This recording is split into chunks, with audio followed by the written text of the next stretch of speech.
Viongozi wenzangu wote na Wakristo, Ngai no mwega na hindashiothe.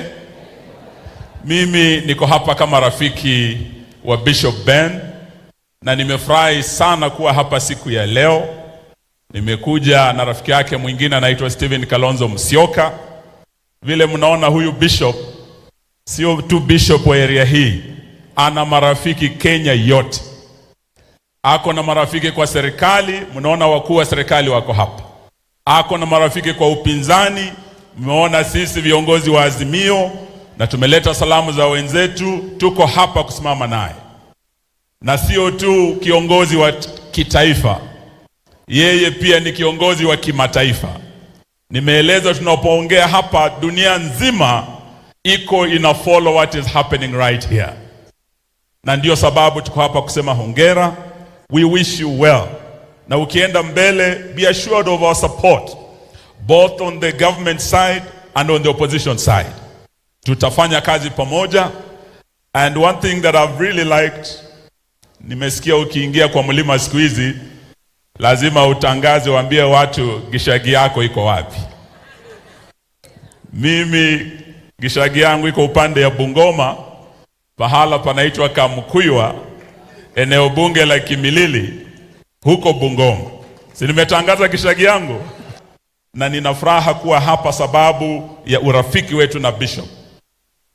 Two words I've heard from the Bishop akiongea: passion, being passionate about the word of God and serving the Lord, and compassion, the gospel of compassion, leading your people, the flock, with compassion.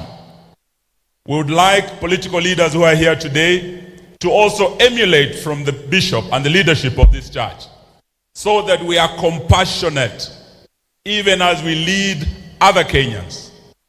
Jana tumekuwa na mambo ya tax yetu hapa kwenye bunge letu. Nafurahi sana kuna wabunge 115 who are compassionate enough. Hawa kina Wamshomba, who are compassionate enough to know Kenyans are suffering.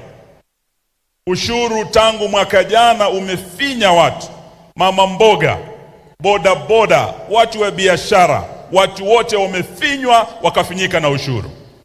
And we hope we will as leaders continue being compassionate to stand with the people and to tell the people the truth. Vile vile, we must be compassionate enough kuheshimu those who have the passion to fight for their people. Tumesikia ndugu zetu wa mlima mkiongea mambo ya one man, one vote, one shilling. Huyu Kahiga has been very passionate about that issue.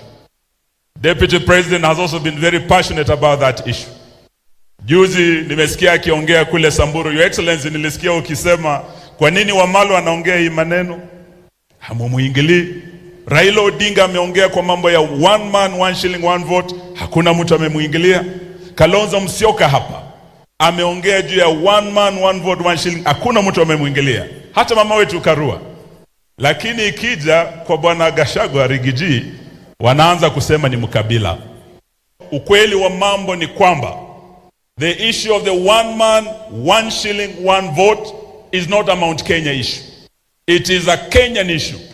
This was a BBI issue. Tulikuwa amongst the first top 10 counties zetu 5 kusema yes kwa one man, one shilling, one vote.